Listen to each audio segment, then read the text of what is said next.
Vous pourriez ou non en être conscient. Le nombre de kangourous en Australie est 3 fois supérieur au nombre de personnes qui y vivent par rapport à la population australienne. Leur viande est d'une telle qualité qu'il est difficile de la décrire de manière adéquate. Cependant, comme il s'agit d'une espèce envahissante, leur abattage réduit non seulement les dégâts qu'elles infligent, mais aide également le secteur alimentaire à atteindre ses objectifs. Comment allons-nous procéder? J'aimerais immédiatement que vous m'accompagniez dans un voyage à la recherche de l'emblème de l'Australie. L'une des merveilles naturelles que beaucoup de gens trouvent à la fois intrigante et fascinante est la méthode par laquelle les kangourous se développent et se reproduisent. Les kangourous commencent leur développement en tant que tout petits bébés dans la poche de leur mère peu après la naissance. Pendant environ 8 à 9 mois, le nouveau-né continue de se développer et de mûrir dans la poche de sa mère, où il reçoit les soins et la nourriture nécessaires. L'existence d'un kangourou est généralement centrée sur les activités qui se déroulent pendant la journée et il préfère se détendre dans les zones ombragées. En conséquence, les gens partent généralement à la chasse aux kangourous la nuit, lorsque les animaux sont moins conscients de leur environnement et donc plus susceptibles d'être chassés. Les kangourous sont généralement chassés, puis la queue est coupée comme preuve pour certifier la quantité de kangourous capturés. Le gouvernement australien a ordonné que cela soit fait afin de contrôler et de surveiller les activités de chasse aux kangourous. Ceci était fait pour garantir que le nombre de kangourous chassés reste dans les limites autorisées, évitant ainsi tout dommage à la population de l'espèce. La viande est soumise à des contrôles de qualité à l'usine de transformation qui comprennent des évaluations de son apparence, de sa couleur et de sa fraîcheur.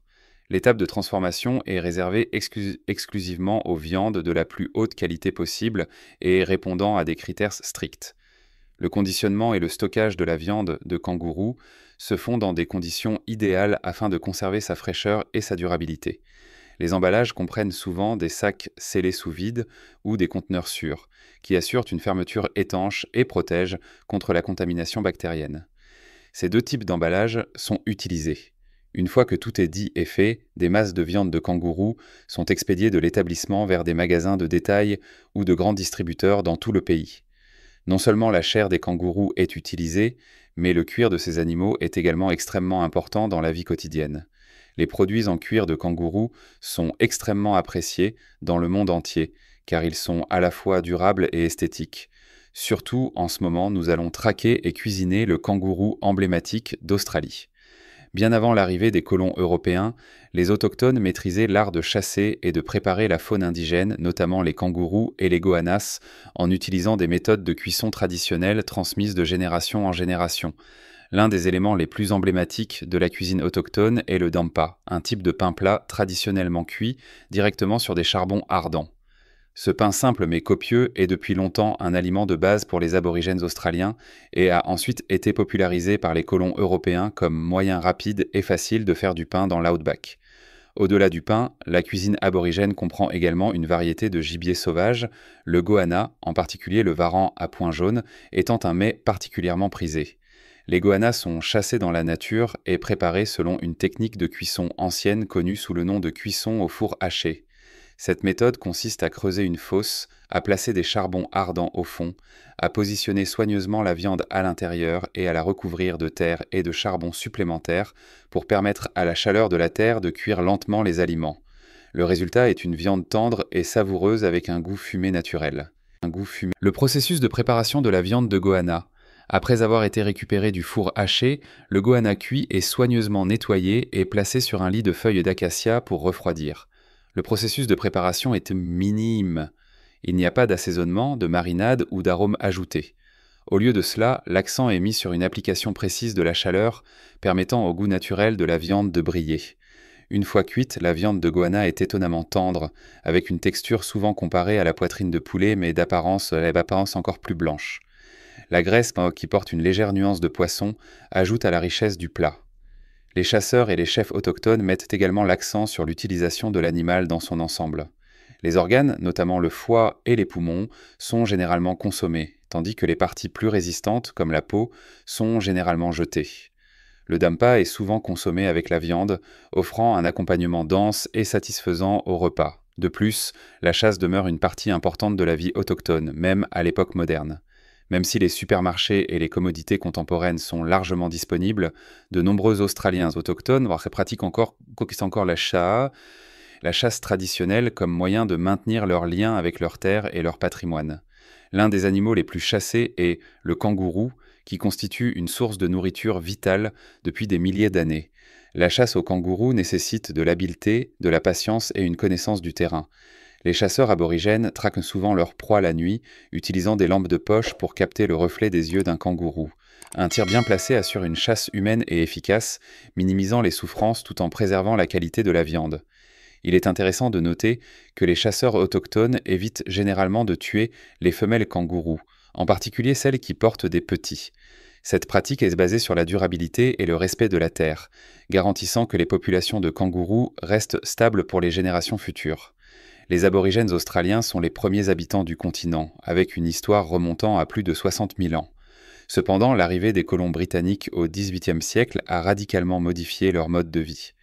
Autrefois seuls occupants de l'Australie, les aborigènes ne représentent plus que 3,3% de la population.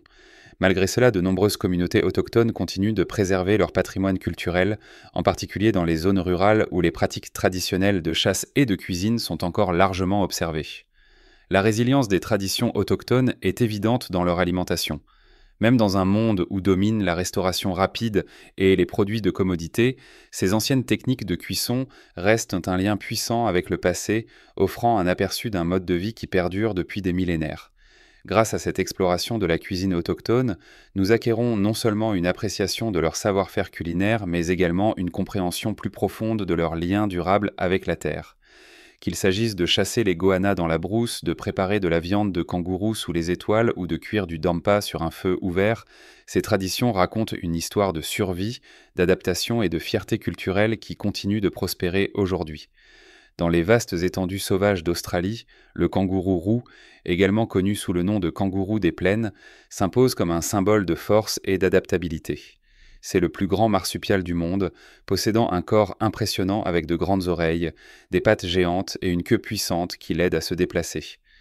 La chasse à cet animal constitue depuis longtemps une partie importante de la culture aborigène australienne. Avant les armes à feu, les lampes de poche ou les camions, leurs ancêtres utilisaient des méthodes de chasse sophistiquées combinant le terrain et les conditions météorologiques. Ils construisaient des murs près des sources d'eau, profitant de la direction du vent pour se rapprocher habilement de leur proie. Lorsque les kangourous s'arrêtaient pour boire, les guerriers utilisaient des lances pour les abattre. Une tactique ancienne mais efficace. Préparation d'une fête spéciale. L'atmosphère est pleine d'enthousiasme alors que les gens se préparent pour une fête traditionnelle. Un groupe de chasseurs et de cuisiniers creusait des trous, allumait des feux et chauffait de grosses pierres pour préparer la cuisine. La zone de cuisine était située au fond d'un ancien bassin fluvial, loin du monde moderne, créant une scène sauvage et mystérieuse. Sur le chemin de la cuisine de campagne, un événement inattendu s'est produit. Une voiture sur l'autoroute a accidentellement heurté un kangourou, le tuant sur le coup. Il s'agissait d'une espèce différente du kangourou d'hier, un euro, également connu sous le nom de wallaroo. Cette espèce est plus petite qu'un kangourou roux mais plus grande qu'un wallaby et vit principalement dans les collines plutôt que dans les plaines. Dans la culture autochtone, aucun animal n'est gaspillé. Alors au lieu de laisser l'animal mourir injustement au bord de la route, ils ont décidé de l'emmener avec eux et de le cuisiner avec le repas d'aujourd'hui. Au coin du feu, une dizaine de personnes ont participé au traitement de 2 kangourous. Un grand feu est allumé pour créer un lit de braise incandescente, principale source de chaleur pour le processus de cuisson souterrain. Des pierres chaudes sont placées dans le ventre du kangourou après le prélèvement des organes. Leurs queues sont coupées et étroitement attachées, prêtes à être enterrées dans le sable chaud. Les hommes expérimentés ajustent soigneusement la proportion de sable, de charbon et de terre pour garantir une répartition uniforme de la température. En seulement 2 heures, le plat sera prêt. The Waiting Moment, Kangaroo Excavation. Après 2 heures d'attente, tout le monde a hâte de constater le résultat de ses efforts. Les kangourous sont sortis de terre et posés sur des branches d'acacia. De l'extérieur, la peau carbonisée ressemble à des statues fossilisées, rappelant la célèbre catastrophe de Pompéi dans l'histoire. Lorsque la viande est ouverte, tout le monde est surpris par sa douceur et sa succulente.